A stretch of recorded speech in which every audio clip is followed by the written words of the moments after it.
Selamlar, YouTube kanalıma hoş geldiniz. Ben Betül Uzunoğlu. Size bugün çok farklı, şahane bir çantayla geldim.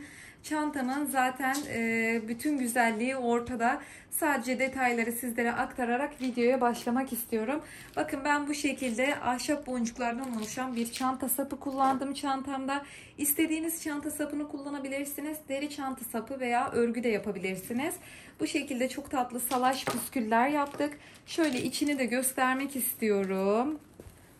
Bakın, benim astarlarımı tanıyanlar bilir zaten. Şahane bir astar çalışması oldu. Şöyle çıt çıtı da örerek daha estetik bir hale getirdik. Gördüğünüz gibi şahane oldu.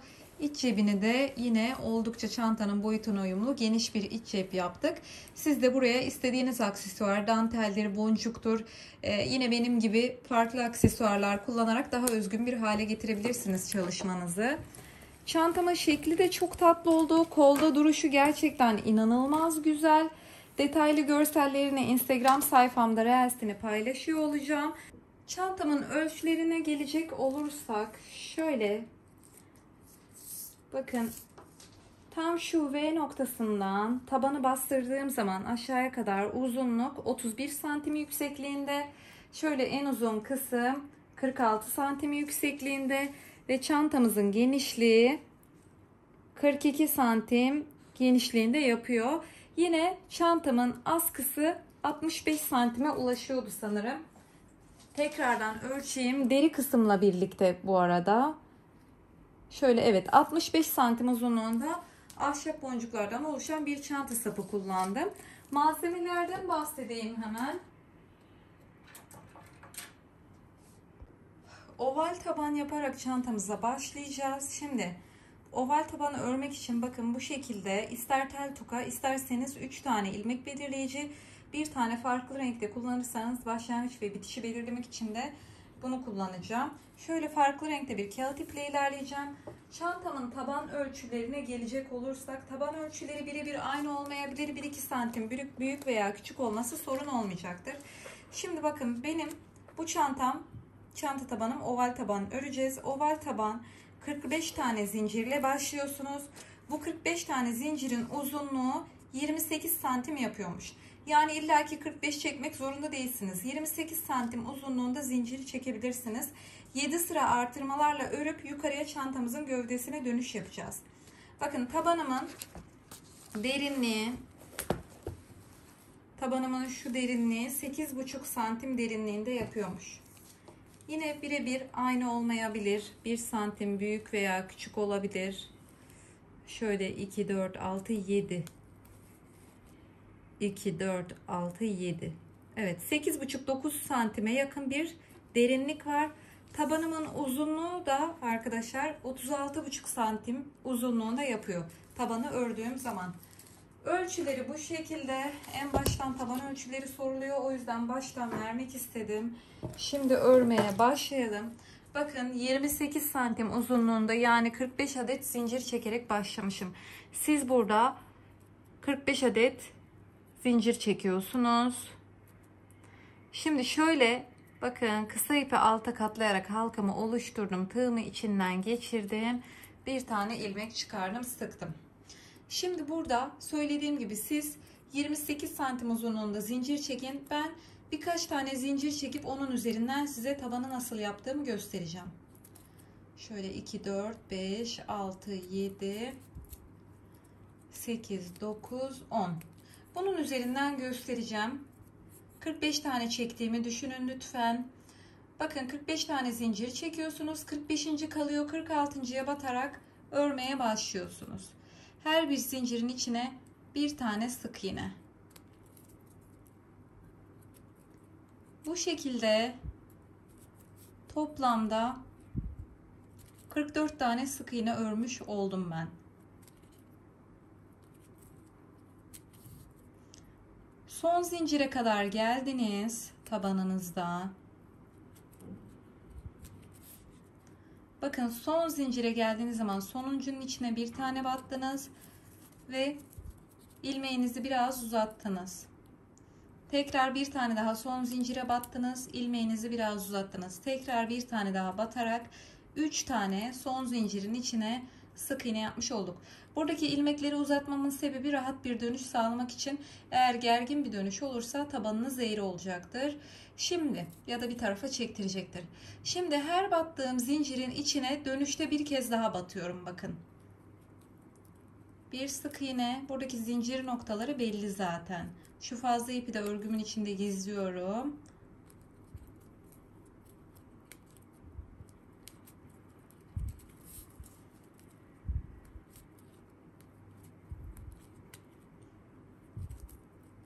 Bu şekilde sıranızın sonuna kadar geliyorsunuz. Şöyle elimizle el ütüsü yaparak düzeltiyoruz tabanımızı. Bakın burada son zincirimiz var. En başta onun içine bir tane batmış bulunduk. Şimdi bunun içine bir tane sık iğne yaptım. Yine biraz ilmeğimi uzattım. Bir tane daha yaptım. Bakın burada toplam son zincirin içinde en başta yaptığımla birlikte 3 tane zincir olmuş oldu. Yani burada ne varsa aynısını buraya da yapacağız. Fakat burada artırma noktalarının başladığı ve bittiği noktayı karıştırmamanız için bu zincirin üzerine bunu yokmuş gibi sayacağım ve bir tane sık iğne üzerine doğru yapacağım. Bakın onun üzerini kapladım. Şimdi burada ikinci sıraya geçmiş bulundum. Bakın 3 tane dönme noktasını yaptım ve bir tane sık iğne yaparak ikinci sıranın başlangıcını yaptık. O yüzden buraya farklı renkte, başlangıcı bilmek için farklı renkte bir ilmek belirleyici tutturuyorum. Şimdi devam ediyoruz. Her birine birer tane.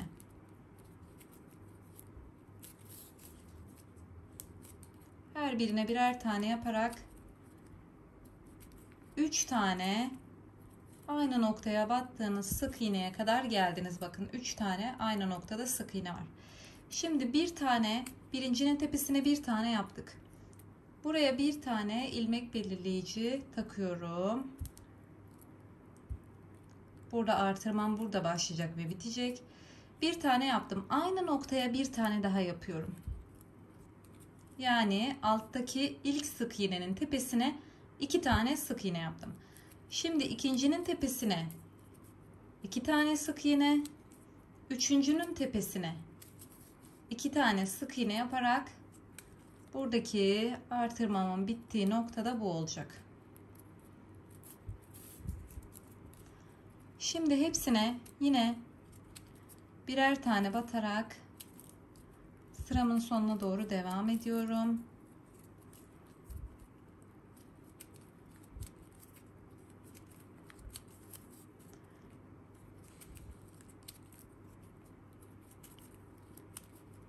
Şöyle bir düzeltelim. Şimdi geldiniz bu tarafta da 3 tane aynı noktaya battığınız sık iğne var. Burada ne yaptıysak buraya da aynısını yapıyoruz. Şimdi birincinin tepesine bir tane battım. Tabii önce bunu takıyorum bir. Şimdi aynı noktaya bir tane daha. Yani burada hepsine çift batmış oluyoruz. 1 2 1 2. İkinci sıramız da bitti. Şimdi bunu çıkarıyorum. Üçüncü sırama başladım. Ve tokamı takıyorum. Şimdi ne yapıyoruz? Ortadakiler, şu orta kısımda kalanlar hepsine birer tane. Şu arada bıraktığımız kısımlarda artırma yapacağız.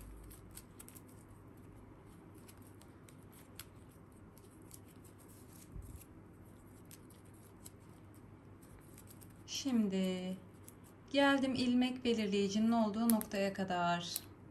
Bunu çıkardım. Buraya bir tane çift yapıyorum. Aynı noktaya. Ama ne yapacağım? Hemen ilkinin tepesine ilk örgünün tepesine ilmek belirleyici taktım. Aynı noktaya bir tane çiftle başladım. Bir tane tek. Şimdi bir çift. Sıradakine bir tek. Sıradakine bir çift.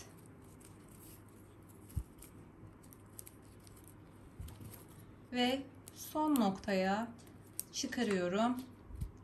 Bir tane tek. Ve ilmek belirleyicimi takıyorum.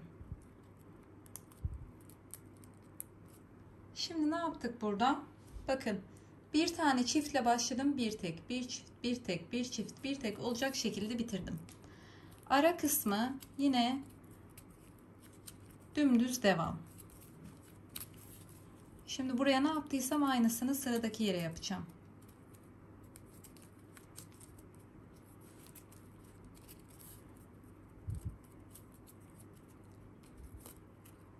Tabi siz buralarda durduracaksınız, tabanı öreceksiniz, izlemeye devam edeceksiniz. Size tavsiyem herhangi bir videodan tabanı örerken tabanı bitirmeden örgüyü bırakmayın, videoyu bırakmayın. Yoksa sonra açtığınız zaman karıştırma ihtimaliniz çok yüksek. Şimdi buraya ne yapacaktık? Bir çift. İlkinin tepesine takıyorum. Bir çift, bir tek, sıradakine bir çift, sıradakine bir tek, sıradakine bir çift, bir tek. Şimdi burada sıram bitti. Şurası başlangıç noktası olduğu için bir tekle bitirmiştik burada, hatırlarsanız. Bunu çözelim. Şimdi 4. sıraya geçiş yaptık. Şöyle yapalım. Bir gerideki bir tek yaptığımız noktaya yapalım ki artırmanın tam bittiği nokta olmuş olsun. Kafalar karışmasın. Şimdi bakın 4. sıraya geçtik bile. Devam ediyoruz. Aralar dümdüz devam.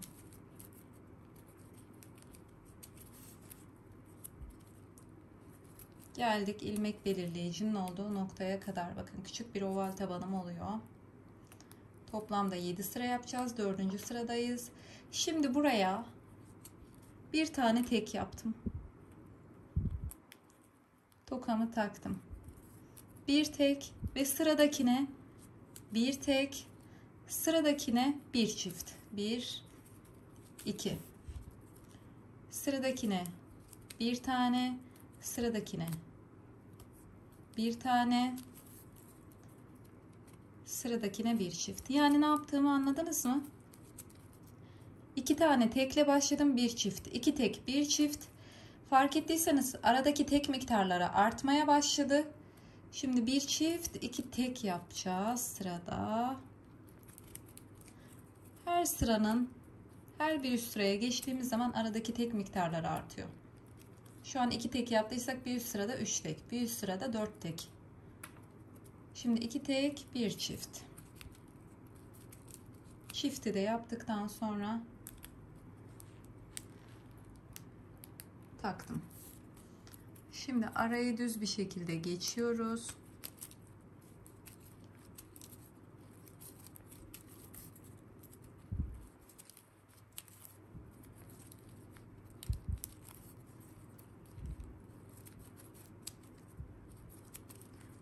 Bakın burayı göstermeyeceğim. Şuraya gelene kadar sizin örmenizi isteyeceğim. Bakın tokamın olduğu yere bir tek daha. 2 tane tekle başlıyoruz. 2 tane tek, bir çift, 2 tek, bir çift, 2 tek, bir çiftle sırayı bitiriyorsunuz. 5. sıraya geçiyoruz. Şurada buluşalım. 5. sıramıza geçtik. Arayı düz bir şekilde devam ettim. Açıyorum ilmek belirleyicimi. Şimdi burada 1 2 3 tane tek yapıyorum.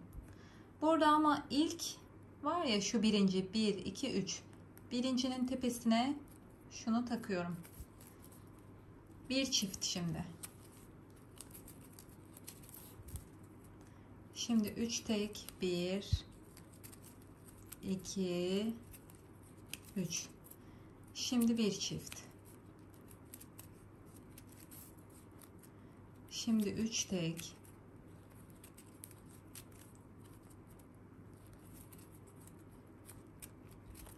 Şunu sökelim. Şimdi bir çift.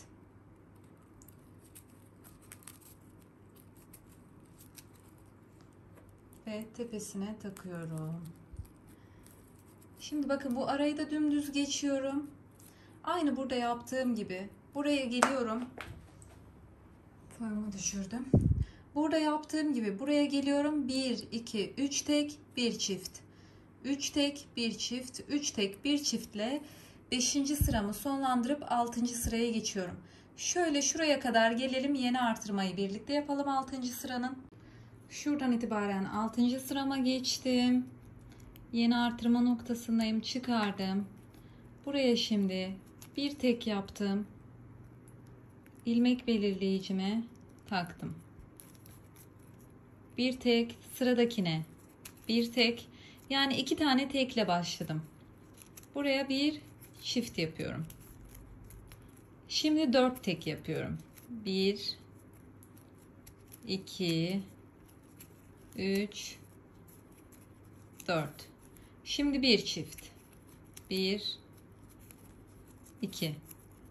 Şimdi 4 tek. 1 2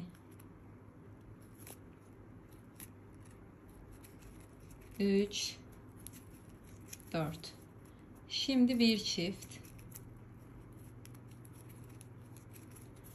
Şimdi bakın son 2 tane tek yapmalık noktam kaldı. 1 ve 2.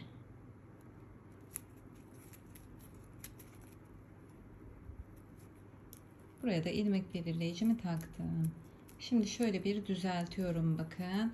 Sırada aynı şekilde devam ediyorum. Buraya 2 tekle başlıyorsunuz. Bir çift. Sonra 4 tek, bir çift. 4 tek, bir çift, 2 tekle 6. sırayı bitiriyoruz. Buraya kadar gelelim. 7. sıranın artırmasını görelim. Son sıramız olan 7. sıraya burada geçmiş bulunmaktayız. İlmek belirleyiciyi çıkardım. Artık takmama gerek yok. Bunu sadece bunu taşımaya devam edeceğim. Burada şimdi bir tane çiftle başlayalım. Bir çift, 5 tek. 1 2 3 4 5. Şimdi bir çift.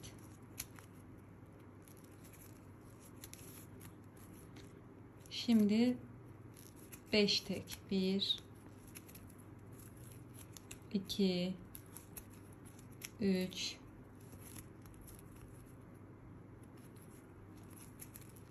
4 5. Şöyle her zaman elimizde düzeltiyoruz. Şimdi bir çift.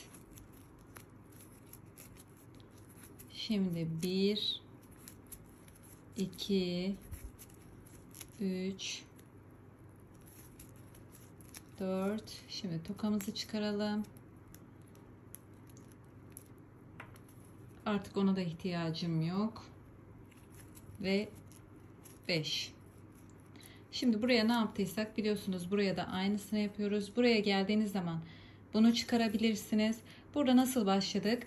Tokamızın olduğu yere bir çift yapıyoruz. Daha sonra 5 tek bir çift, 5 tek bir çift olacak şekilde sıramızı bitirelim. 7. sıramız son artırma sıramızdı. Şunu başladıktan sonra bir çifti yaptıktan sonra atın, sadece bu kalsın. Şimdi 7 sıra bu şekilde oval tabanımızı ördükten sonra mutlaka böyle el ütüsüyle düzeltiyoruz. Şöyle düzelttim. Bakın aynı oval tabanı ördük. Burada 10 tane zincir çektim. Burada 45 tane zincir çektim. Aynı 8,5 santim derinliğinde bir oval tabanı elde ettik. Şimdi artık hiçbir artırma olmadan, bakın çok uzun bir süre, santimini de ilerleyen dakikalarda göreceksiniz. Sadece sık iğnelerle yukarıya doğru devam etmişim. Bakın onu da söylediğim gibi artık artırma yok. Her bir üst sıraya geçtiğinizde şu başlangıç noktasını taşımayı unutmayın. Bakın her birine birer tane artık. Bu şekilde devam. Her birine birer tane örüyorsunuz. İlmek belirleyicinin olduğu noktaya gelince yeni bir sık iğne yapıp bir üst sıraya bunu takıyorsunuz. Burada herhangi bir sırayı bağlarken hiçbir işlem yapmıyoruz. Tıpkı alttaki yaptığımız gibi spiral bir şekilde döne döne yukarıya doğru geçeceğiz. Çantamızın tabanı biraz geç kıvrılacak yan kısımlar. Evet, çantamın gövdesini belli bir yüksekliğe kadar sık iğnelerle ördüm geldim. Hemen kaç santim yapıyor onu da paylaşacağım sizinle.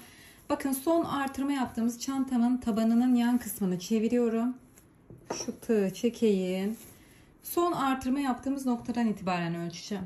Zaten şöyle bakın, burada bir çift, burada da bir çift var. Üstte de var. Evet, şuraya kadar bakayım, 1 2 3 4 5 6 7 sıra yapmıştık. Şuradan itibaren bir ölçelim. Şöyle yapalım. 1 2 3 4 5 6 7.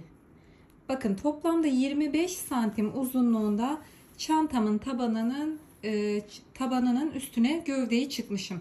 25 santim uzunluğunda gövde kısmını örüyorsunuz. Şimdi burada sık iğnelerle yapmış olduğumuz bu gövdeyi burada keseceğiz ve daha farklı bir işlemle devam edeceğiz. Bakın başladığım noktaya kadar geldim, çıkardım. Şöyle ipimi kesiyorum. Kısa olacak şekilde açtım ilmeğimi. Bir sonraki sık iğnenin arkasından tığımı geçirdim. İpi arkaya aldım. Ve burada tekrar ipin çıktığı sık iğneyi görüyorsunuz. Onun arka ve ortasından battım. İpi tekrar arkaya aldım. Yani burada aynı örgü tekniğiyle bitirmiş gibi bir hava yakaladım. Şimdi bu fazla kalan ipimizi şöyle aralardan gizleyeceğiz.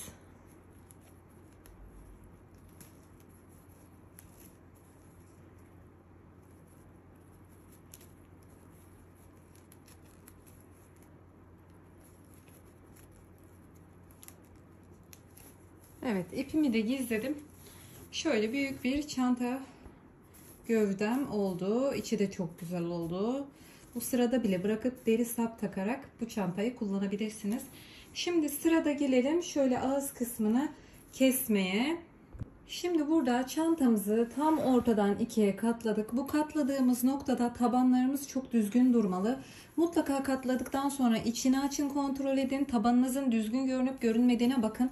Daha sonra çanta bittikten sonra, yani dikkatli katlamazsanız çanta bittikten sonra çantanın gövdesi ve tabanı yamuk durur. Bu da çok belli olur. Bilginiz olsun. Şöyle bakıyorum, gayet düzgün gözüken bir tabanım var. Şöyle ikiye katladım güzelce. Şimdi burada metremi alıyorum. Şöyle çantamın ağız kısmının genişliğine bakıyorum. Tam 42,5 santim genişliğinde. Evet. Şöyle bir daha bastırayım. 42 santim. Şöyle ortalayacağım. 42 santim. Yani 21 santimin bittiği nokta çantamın ortası oluyor. Şurası. Buradan da tam karşıyı da tutturdum. Hatta şöyle yapalım. Ayrı ayrı takalım. Burayı tutturdum. Bir tane de karşı tarafa takacağım. Burada isterseniz bu tarafa kalan ve bu tarafa kalan sık iğneleri toplayıp ikisini de eşit miktarda da yapabilirsiniz. Yani daha böyle nizami durması için. 42 santim dedik, tam ortadan 21'in, evet 21'in bittiği yerden çantamızı ortadan ikiye böldük. Şimdi ipimizi alıyoruz. Şöyle katladım. Yeni bir ilmek oluşturuyorum. İyice sıktım. Şimdi burada kameram eğilmiş. Kameramı düzelteyim. Evet. Şimdi burada şu tam ilmek belirleyicimin olduğu noktadan sık iğneden battım. Şöyle ipimi arkadan öne taşıdım. Burada bir, böyle sabitlemek için de bu birinci zincir. 2 3 diyelim. Bu şekilde 3 tane zincir çektim. Tığımın başına doladım. Hemen yanındaki noktaya ikili trabzan yapıyorum. Bakın şu fazla kalan ipi de arkada gizlemeye devam ediyorum örerken. İkili trabzan.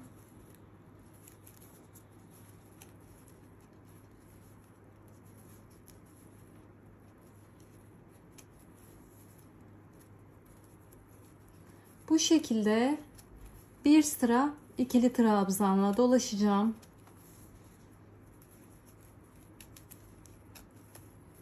Bakın sıramın sonuna kadar geleceğim. Arkaya da dolaşacağım. Şu arkadaki ilmeği bir üst noktadaki trabzanın tepesine mutlaka taşıyın. Buraya sıranın sonuna kadar dolaşıp geleceğim. Sıramızın sonuna kadar geldik. Bakın burada 3 tane çekmiş olduğum en başta zincir vardı. Üçüncünün tepesine batarak kaydırmayla birleştirdim. Şimdi burada işte ikili trabzan sırasını tamamladıktan sonra tam ortadan ikiye düzgünce katlayınca tam orta noktaları belirleyebilirsiniz. Şimdi burada ben tekrar saydım ve 62 buraya, 62 buraya kaldı. Belki bir tane trabzanınız fazla gelebilir. Önemli değil. Yani 63 burada, 62 burada kalmış olabilir. Sorun yok. Şimdi bakın şu ilmek belirleyicimin olduğu noktaya.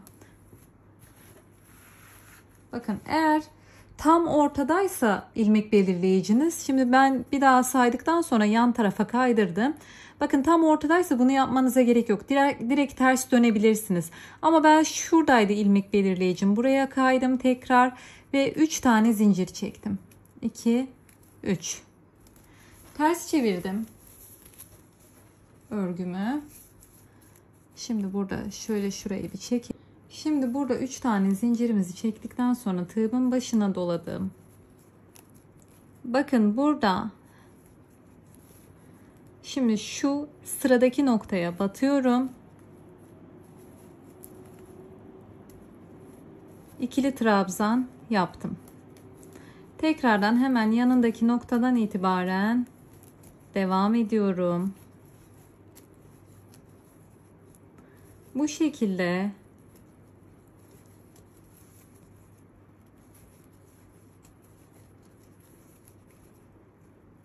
sıramın sonuna kadar dediğim çantamın şu yan kısmını dolaşacağım. Yani buradan geleceğim içten. Şu ilmek belirleyicinizin olduğu noktaya kadar ikili trabzanları yapalım. Son 2 ilmek kala bekleyelim. Şimdi sıramın sonuna kadar geldim. Yani ilmek belirleyicinin olduğu noktaya kadar. Bakın şöyle çantamı düzelteyim, tekrar göstereyim.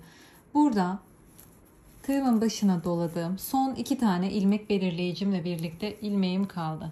Tığımın başına doladım. İkisini birlikte kapattım. Tığımın başına doladım. İlmek belirleyicimin olduğu noktaya batarak 2 tane çektim. Toplam 3 ilmeğim kaldı. Ve hepsini birlikte kapatarak bakın orada da bir eksiltme işlemi yapmış olduk. Şimdi ters çeviriyoruz.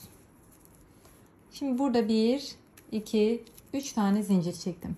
Bu çekmiş olduğum zinciri bir trabzan kabul ediyorum. Yani şuranın trabzanı olarak kabul ediyoruz. Tığımızın başına doladık. Tekrar burada bakın buraya değil de buranın trabzanı kabul ediyoruz dedik. Hemen yanındaki noktaya batacağız. Battım. İkili trabzan. Şu 3 tane zincirimi biraz fazla geniş çektim. Düzeltme gereği hissettim bir an. Hem tekrar görmüş olursunuz. 3 zincir tığın başına doladım. Buraya değil, bir sonraki noktaya batmış oluyorum. Bakın böyle bir eksiltme yapmış oldum. Tığımın başına doladım. Sırayla devam ediyorum. İkili trabzanlar yapmaya devam.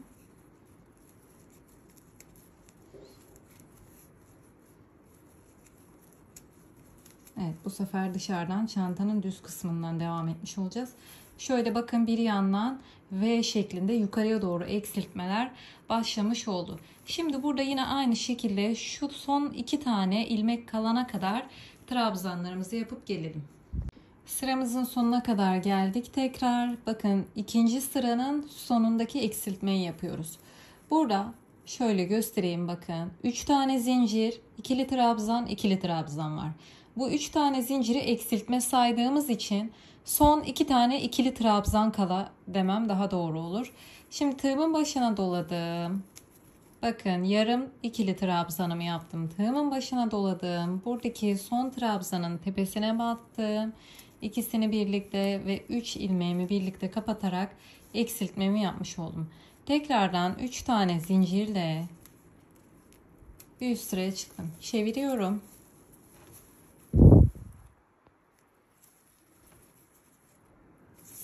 Şimdi burada tekrardan bu 3 tane zincir, şu alttaki eksiltme şu, yani 2 tane birleşen nokta şura tepesi oluyor. buradan çıkmış farz ediyoruz biliyorsunuz. O yüzden tığımın başına dolayıp hemen sıradaki şu ikili trabzanın, yani alttan sayalım, 1 2 3, üçüncü direğin üzerine batarak ikili trabzan yapıyoruz ve böylece bir eksiltme daha yapmış oluyoruz. Şimdi sıramıza başlarken her zaman 3 tane zincir çekiyoruz. Her zaman 3. direğin üzerine batıyoruz. Sıranızın sonuna geldiğiniz zamansa birazdan tekrardan ne yapacağınızı hatırlatacağım ve geri kalan eksiltmeleri sizin yapmanızı isteyeceğim. Bu şekilde tekrardan sıramızın sonuna kadar gelelim. Şimdi 3. eksiltme sıramın da sonuna kadar geldim. Burada tekrardan aynı başta 3. trabzanın üstüne battığınız gibi burada da 3 tane bakın çubuk kalana kadar geldiniz.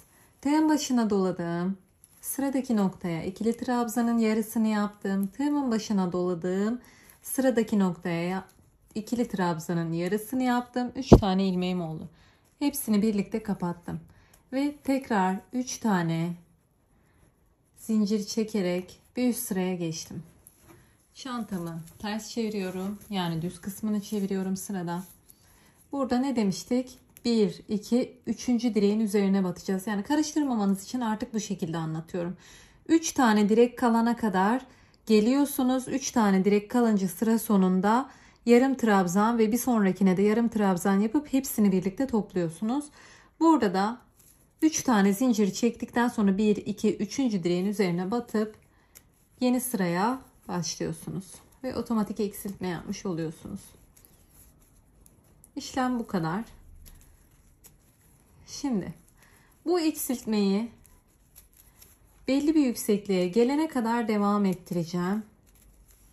Sizinle birlikte 4. sıraya geçiş yaptık. Şöyle bakın, gittikçe daralmaya başladı. Belli bir yüksekliğe kadar trabzan işlemini devam ettireceğim. Evet, şimdi ben çantamın şu gövde kısmını belli bir noktaya kadar eksilttim. Şöyle bakın, en baştaki trabzan sırasını saydığımız zaman 1, 2, 3, 4, 5, 6, 7, 8, 9, 10, 11, 12 tane trabzan sırasında sıramı bitirmiş olacağım. Şöyle sadece trabzanların olduğu kısmın ölçüsünü vermek istiyorum. Bakın, yükseklik 17 santim. Şöyle sıramın bittiği noktada da 13 santimde bitirmiş oluyorum. Bakın, sıramızı şöyle tekrar göstereyim, buradaki bitişi ben size. Şurayı sökeyim bir. 12. sıramızı yaptık. Eksiltmemizi yaptık. Sıramızın sonuna geldik. Son altta 1, 2, 3 tane çubuk kalana kadar geldik. Tığımın başına doladım. İkili trabzanın yarısı, tığımın başına doladım. Battım. İkili trabzanın yarısı ve bütün ilmeklerimi birlikte kapattım. Burada bir tane sıkıca zincir çekiyorum ve ipimi kesiyorum. Şöyle ilmeğimi açtım ve sıktım. Şimdi sırada gelelim aynı şekilde diğer tarafı yapmaya. Onu nasıl yapacağız? Şimdi burada sırayı tamamladıktan sonra ters çevirip ikinci trabzan sırasını dönmüştük. Yani ikinci sıra ters bir şekilde ilerleyeceği için çantanın tersi bu tarafa geliyor. Şöyle içten başlayacak şekilde arkadan devam edeceğim. Şimdi tekrardan yeni bir ilmek oluşturuyorum. İyice sıktım. Bakın şuradan şöyle göstereyim. Şu ilmeğimi çıkarayım artık bir. İlmek belirleyicimi. İlmeğimi diyorum. Şimdi şunu çıkardım. Burada bakın, ikili trabzanımın en son battığım nokta var. Şöyle göstereyim. Şurası gözüküyor zaten. Aynı noktaya, ikili trabzanımın son battığım noktaya, aynı noktaya batıyorum. İlmeğimi arkadan öne taşıyorum. Bakın, çantamın iç kısmından, yani tersinden öreceğim bu sırayı. Çünkü burada da ikinci sıra ters bir şekilde devam etmişti. Burada ilmeğimi iyice sıktıktan sonra, yani bir zincirle sabitledikten sonra ikinci zincir ve üçüncü zinciri çekiyorum. Tığımın başına doladığım sıradaki trabzanın tepesine batarak bir tane ikili trabzan yapıyorum. Bakın, görüntü bu şekilde. Tığımın başına doladım. Sıradaki trabzanın tepesine batıyorum. Şu fazla kalan ipimi Gizliyorum tabii ki örgümün içinde ve ikili trabzan yapıyorum. Tığımın başına doladım. Sıradaki trabzana ikili trabzan. Şimdi nasıl göründüğünü göstereceğim. Bakın şu şekilde bir görüntüsü var. Buradaki kenardan son battığımız noktadan 3 tane zincirle başlayarak sırayla bütün trabzanlara batarak devam edeceğiz. Sırada çantamızın bu yan kısmını öreceğiz. Bakın burada sıramın sonuna kadar geleceğim. Yani burada toplamda şuradan batarak başlamışım bakın. 1, 2, 3 tane trabzanım kalana kadar devam edeceğim. Şimdi bakın buradan içten olacak bir şekilde dolaştım. Şöyle sıramın sonuna kadar geldim. Şurada bitişte toplamda şu 3 tane zincirin çıktığı noktayla birlikte 1, 2, 3 tane trabzanım kaldı. Şimdi birine ikili trabzan yapıyorum normal bir şekilde.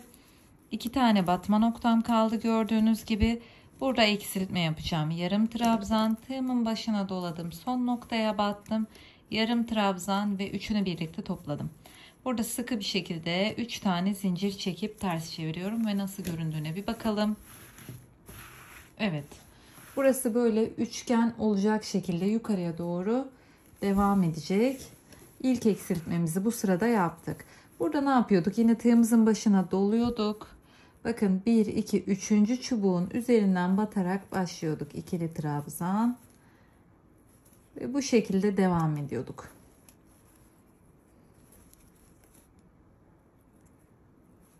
İkili trabzanlarımızı yapıyoruz. Tıpkı artık diğer taraftaki eksiltme işlemi gibi devam edeceğiz. Şöyle bir görüntüsü oldu. İkili trabzanları yaparak sıramızın sonuna kadar geliyoruz.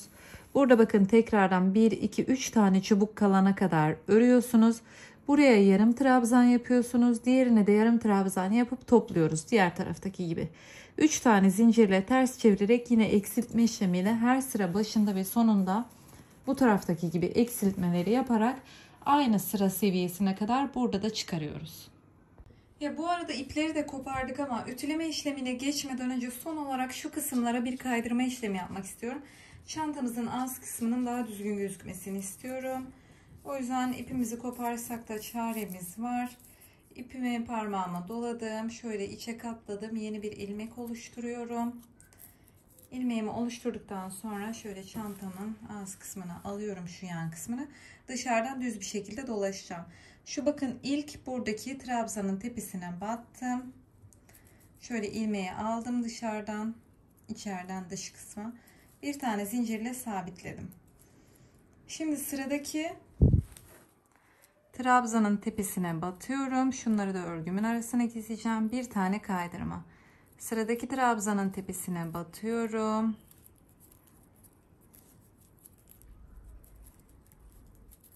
Kaydırma. Sıradaki trabzanın tepesine battım. Kaydırma. Bakın bu şekilde kaydırma işlemiyle çantamın ağız kısmını daha düz bir hale getireceğim. Düzgün bir hale.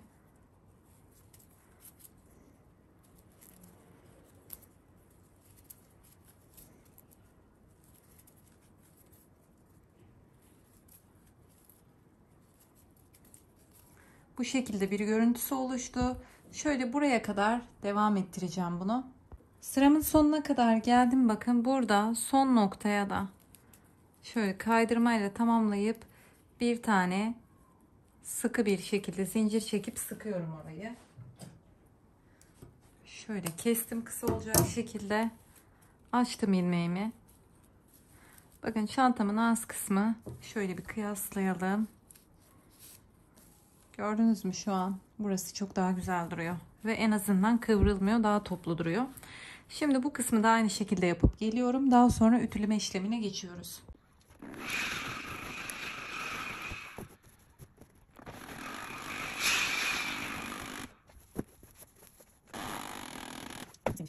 Şöyle çantama ütüleme işlemini yaptım. Bakın ütüledikten sonra çantanın formu inanılmaz güzel oluyor. Kalıbımı da çıkardım. Kalıbımı nasıl çıkardığımı anlatıp dikişe geçeceğim. Öncelikle büyük bir defterden yardım aldım ve dikdörtgen şeklinde iç cebini yapmak için çantamın gövdesiyle uyumlu oldu gayet de ölçüleri. Bu şekilde parçayı kestim. Bunun tabi dikiş payı falan da var, katlayacaksınız her yandan. İç cebin boyutunu ayarlarken tabana doğru kaymamasını ve ağız kısmındaki çıt çıt sığacak mesafede olmasına dikkat edin. İç cepte bu önemli. Gelelim şimdi çantanın kalıbına.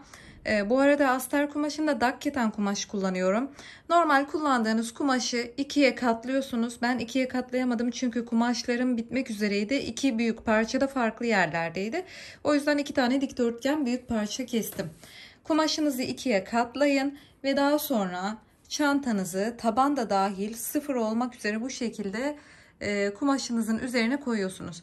Daha sonra yanlardan kesiyorsunuz ama şu tabanı kesinlikle şu şekilde kesmiyoruz. Daha sonra nasıl taban çizgisi oluşturacağımızı anlatacağım size. Buradaki bu oval kısmı bu şekilde kesmiyoruz. Dümdüz çantanın yanından olduğu gibi aşağıya ve taban hizasında çiziyoruz. Ağız kısmını da aynı şekilde çizdikten sonra çizginin dışında 1-2 santim olacak şekilde, dikiş payı olacak şekilde kesiyorsunuz. Şimdi çizdiğim noktalardan dikişimi atacağım. Sadece şu ağız kısmı kalacak, bakın. Sadece şurası. Burayı da çantanın içine kumaşımı kattıktan sonra sabitlemeyi düşünüyorum. Sadece şu yan alt kısım ve diğer yanı dikişle geçeceğim. Siz kumaşınızı ikiye katladıysanız sadece iki tane yan kısımları geçeceksiniz. Daha sonra çantanın içine yerleştireceğim. Şu ağız kısmında buralar istediğimiz gibi katlanma olmayabilir. O yüzden böyle küçük küçük, bakın, katlama noktasına yaklaşacak şekilde küçük küçük kesikler atarak, katlayarak dikiş makinesinden geçirebilirsiniz. Şuna da dikkat etmenizi söyleyeceğim. Şöyle bakın, şu son buradaki kesme sıraları var ya, hem buradaki hem arka taraftaki. Şu son kesme sıralarına dönüş yaptığımız bu üçlü zincir, bitiş yaptığımız ikili trabzanlar. Astarı sabitlerken kesinlikle bu trabzanları bakın dikişe katmıyorsunuz. Çünkü daha sonra buralardan bağlayarak püskül geçireceğiz. Şu kısımdaki son trabzanları bırakalım. Arka kısımda aynı şekilde. Şimdi dikişimi tamamlayıp geleceğim. Şimdi size anlattığım şekilde şöyle iç cebimi diktim. Bir tane kelebek aksesuar diktim. Çantalarınızda daha böyle karakteristik, daha özgün bir hale getirmek istiyorsanız iç cebine bu şekilde dantel şerittir veya farklı aksesuarlar dikebilirsiniz. Şimdi yanlardan dikişimi geçtim. Sadece ağız kısmı kaldı. Burada tabanımızı yapacağız. Daha sonra iç cebi sabitleyeceğim. Burada bakın, astar kumaşını, dikmiş olduğum astarı şöyle yanlardan açıyorum. Bakın, dikişleri ortada birleştirdim. Şu yanlardaki dikişleri ortada birleştiriyorsunuz. Şu alt kısmı da güzelce açalım.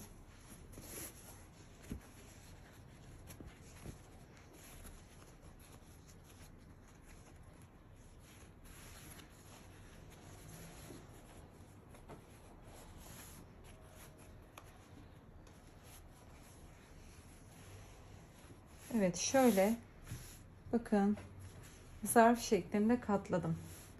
Dümdüz katladım. Dikişler aynı hizada takip ediyor. Bu önemli. Taban çizgisi aynı hizada takip ediyor. Şimdi sırada çantamı alıyorum. Metremi de aldım. Şöyle bir çantamın taban genişliğini ölçüyorum. Bakın, şuradaki kısım önemli. Yani şöyle bir düzeltelim tabana. Bakın, artırmanın son bittiği yerden itibaren ölçtüğüm zaman 8,5 santim genişliğinde sanırım. Bir daha bakıyorum. Evet. 8,5 santim genişliğinde yapıyor. Fakat bu kadar yapmasak da olur. 8 santim yapabiliriz. Şimdi ben şöyle bir bakıyorum. Bakın, şu dümdüz katladık. 8-8,5 santim genişliğinde. Yani şurada kalması gerekiyor, bakın. Tam 8,5 santim genişliğinde yapıyor. Burayı şöyle bir çizelim. Şimdi aynı şekilde şöyle iğneyle sabitleyelim, kaymasın. Evet, burası böyle kalsın. Aynı şekilde karşıyı da çiziyorum. Altta 8,5 santim derinliğinde yer kalmış olması gerekiyor. Sabunum nerede?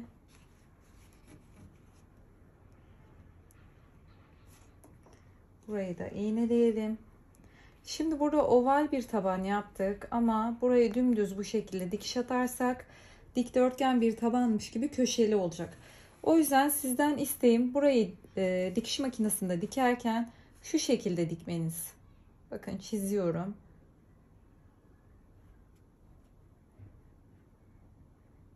Bakın çok değil, çok az bir kıvrım verseniz yeter. Bakın görüyor musunuz? Dikiş makinesinden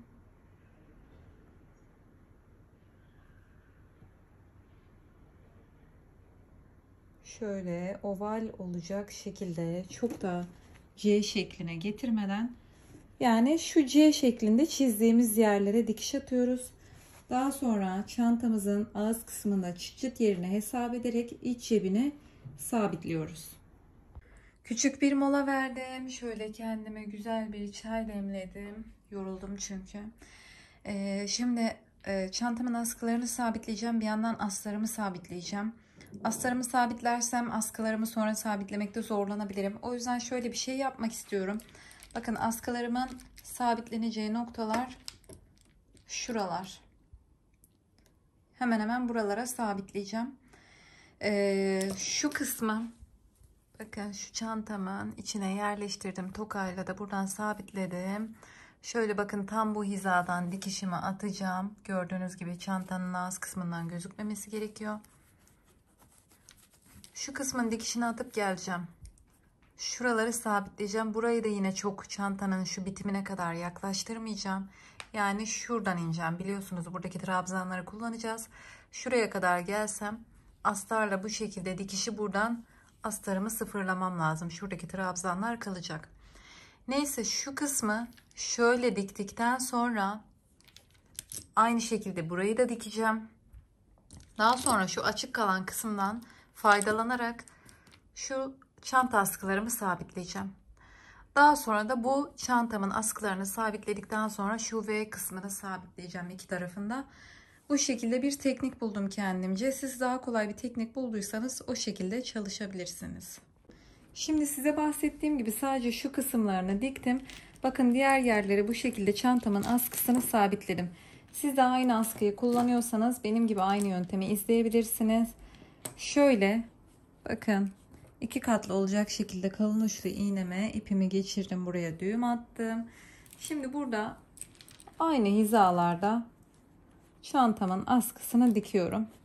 Ben genelde şu şekilde baştan itibaren saydığım zaman 1 2 3 4 5. direği kapatacak şekilde ve deri askım tam çantamın ağız kısmına sabit olacak şekilde böyle sabitliyorum. Diğerlerini de aynı ölçüde sabitledim. Bakın buradan alttan battım.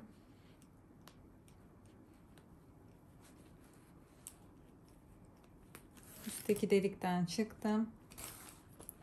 Şimdi arkada düğüm attığım nokta var ya, oranın arasından buradan tekrar arkaya battığım zaman oranın arasından geçireceğim. Bakın yandan battım hemen. Şöyle çeviriyorum. Şu düğüm attığım yeri görüyorsunuz. Buranın içinden geçireceğim ipimi. Orayı da sabitlemek adına, çünkü örgünün arasından çıkabilir daha sonra. Evet, şimdi 2 kat olacak şekilde aynı işlemi yapıyorum. 2 kere diktim.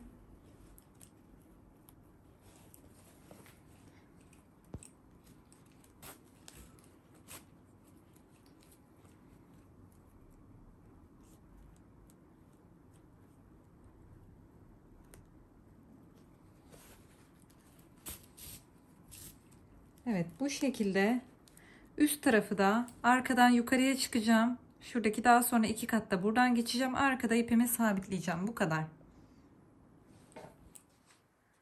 Evet, size söylediğim şekilde çantamın astarının devamını da dikiş makinemde yine tamamladım. Bakın şöyle içini göstermek istiyorum. Muhteşem bir astar oldu. Gerçekten makineye sabitledikten sonra astarımı makineyle sabitledikten sonra bakın görüntüsü çok daha güzel bir astar oluyor. Çok daha profesyonel duruyor. Bu arada dikiş makinemde kağıt ipe astar sabitlemeyi nasıl yapıyorum? İğne kırmadan nasıl devam ediyorum? Hangi ayarları kullanıyorum? Bununla ilgili bir tane YouTube videosu kanalımda mevcut. Hemen ben videonun alt kısmına, açıklama kısmına da ekliyorum. Oradan izleyerek kağıt ipin astarını dikiş makinesinde kolaylıkla dikebilirsiniz. Çanta askısını da bitirdik. Astarı da bitirdik. Şöyle bakın deri etiketimi de taktım. Sırada geldik şu içteki deri çıt. İsterseniz bu şekilde de dikebilirsiniz. Fakat şu estetik görüntü çok daha hoşuma gidiyor. Şimdi onu nasıl yaptığımı anlatacağım size. Bakın birini kendim ördüm. Diğerini birlikte örelim. İpimi aldım. Daha küçük bir tığ numarası kullanacağım. 2.75. Elinizdeki herhangi bir küçük numara tığ kullanabilirsiniz. Şöyle yeni bir ilmek oluşturuyorum. Şimdi şuradan deri etiketin içindeki şu deliklerden bastırarak tığımı geçirdim. Arkadan ilmeğimi öne aldım. İlmeğimi şu deri etiketin boyunca uzattım bakın. Şöyle bir tane zincir çekme işlemiyle sabitledim oraya. Aynı yere batıyorum. İpimi örgümün arasına gizliyorum. Uzattım ilmeğimi, sık iğne. Aynı yere battım, uzattım ilmeğimi, sık iğne. Buraya 2 tane sık iğne yaptık. Yandaki deliğe geçiyorum. Örgümün içinde arkadaki fazla ipi gizliyorum. Uzattım ilmeği, bir sık iğne, ikinci sık iğne ve üçüncü sık iğne.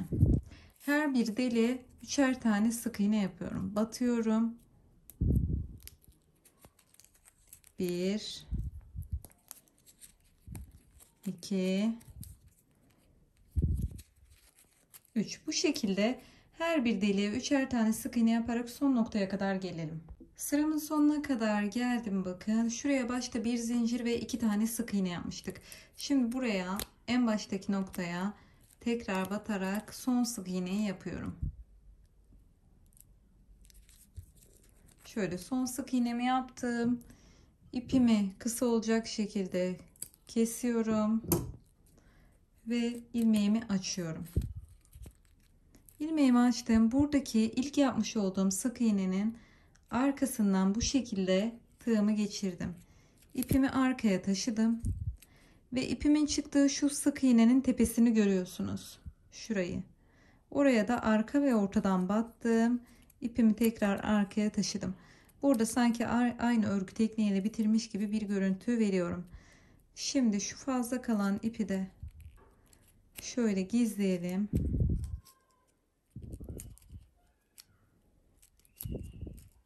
Fazla kalanları keseceğim. Daha fazla uğraşmaya gerek yok. Evet.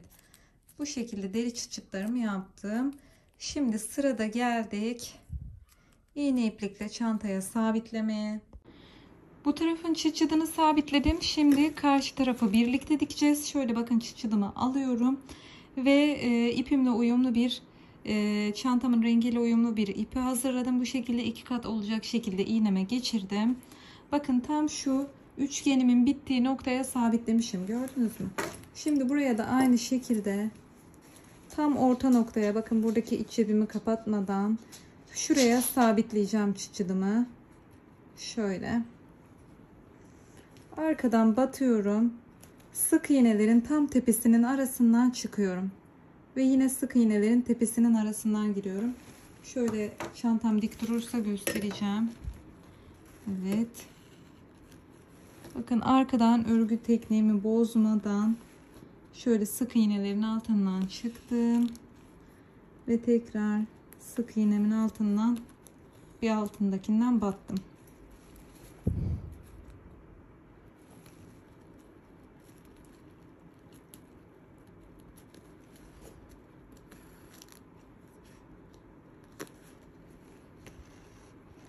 Bu şekilde bütün çevresini örüp geliyorum. Çantamın çıtçıtlarını size anlattığım şekilde diktim, görüyorsunuz. Sırada geldik çantamızın püsküllerini yapmaya.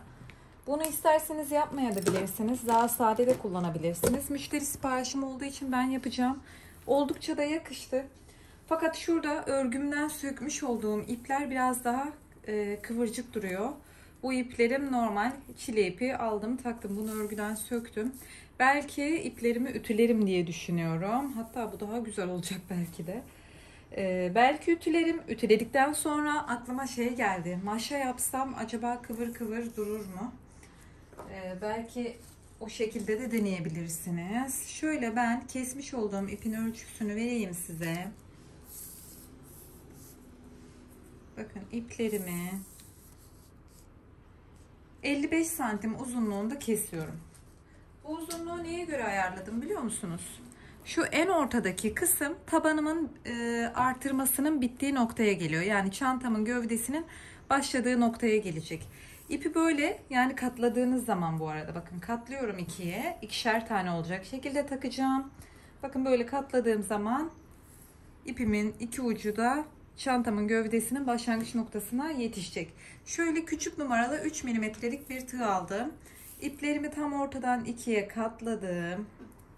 Şöyle düzelttim. Şu orta noktadan bakın takarak başladım. Şimdi burayı ben kendim yaptım. Birlikte diğer tarafı nasıl yapacağız onu göstereceğim. Buradaki aralıkları da belirlemek size kalmış. Bakın şöyle döndüreyim. Buradaki dedim ya, son trabzanları püskül yapmak için kullanacağız diye. Şimdi bakın şuraya bir tane takmışım. Bir tane de çok boşluk olacak. O yüzden şuraya takmak istiyorum. Bakın hemen buraya takmıyorum da buradaki trabzan tepesine şu iki tane ortadan katladığım ipimin ucunu çıkardım.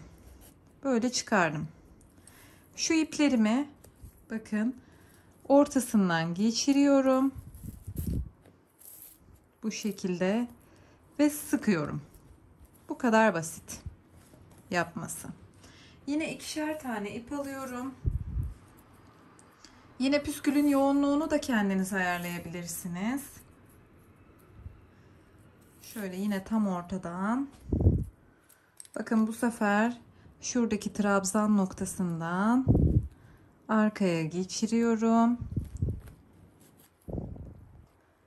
Buradan iplerimi içinden geçirdim ve sıkıyorum. Şöyle çeviriyorum çantamın yönüne doğru. Son kez göstereceğim. Daha sonra bütün boşlukları sizin doldurmanızı isteyeceğim.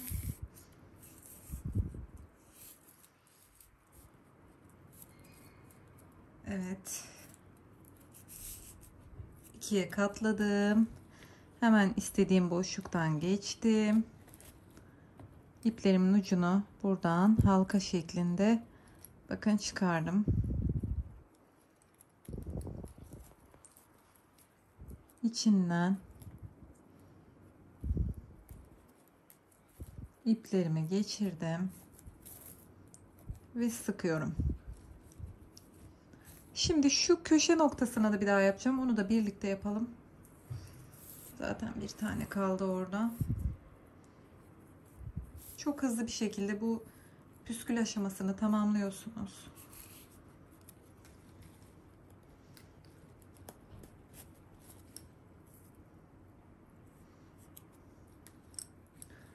Fark ettiniz mi? Bir şeyi ne zaman övsem ya da kolaylığından bahsetsem ben kendim zorlanmaya başlıyorum. Kendi kendime nazar mı ediyorum nedir? Evet, oldu işte. Bakın bu taraf böyle bitti. Söylediğim gibi belki ütülerim. Çünkü şuradaki ip görüntüsüyle buradaki farklı duruyor bakın. Şimdi sırada ben bu orta noktadan başlayıp yukarıya doğru çıktım. Şimdi bu tarafı da tamamlayıp geleceğim. Çantamızı bitireceğiz.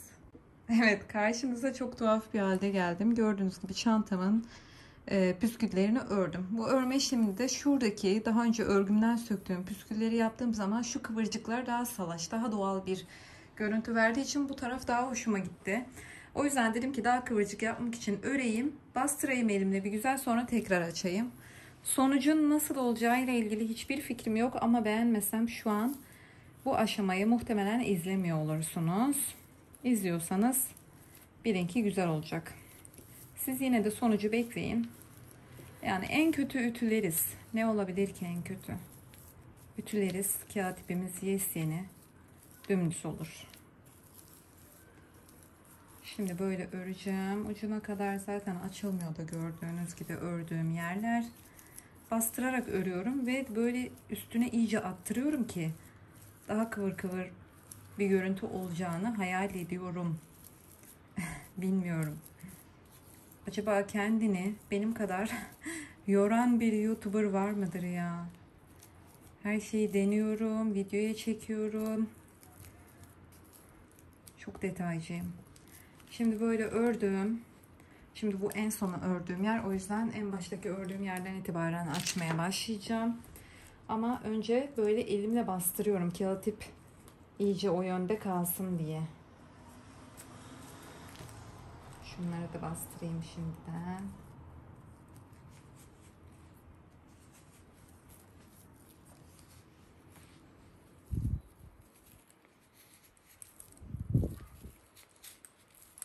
Evet. Şimdi hazırsak açmaya başlayalım. Bakalım nasıl olacak.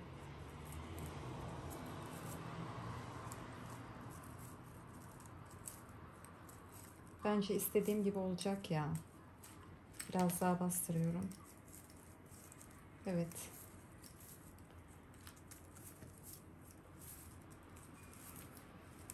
Kesinlikle daha iyi olacak. Ay bakar mısınız? Evet süper. Bakın. Bence çok iyi. Çok iyi bence. Şimdi şunlara deneyelim aynı şeyi. Yani ütü basmayı düşünüyordum bu şekilde ama basmaya gerek yok dedim sonra. Çünkü kağıt ip zaten tıpkı bir A4 kağıdını katlar gibi düşünün. Katladığınız zaman nasıl iz kalıyor? Geri açtığınız zaman. Bu da kağıt ip yani iz kalacaktır diye ütülemekten vazgeçtim. Bakın şahane oldu bence. İsteyenler benim gibi bu şekilde yapabilir. Çok daha doğal bir görüntü yakaladık.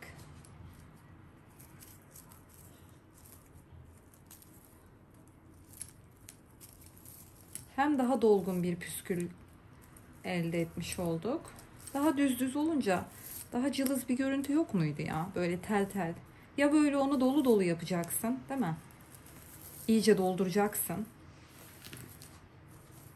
Ya da dolgun göstereceksin.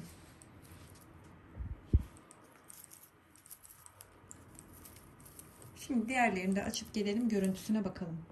Evet, videomuzun sonuna gelmiş bulunmaktayız. Püsküllerimizle son dokunuşumuzu yaptık. Bu arada orta kısım biraz daha zayıf kaldığı için ben buralara biraz daha püskül taktım. Bilginiz olsun.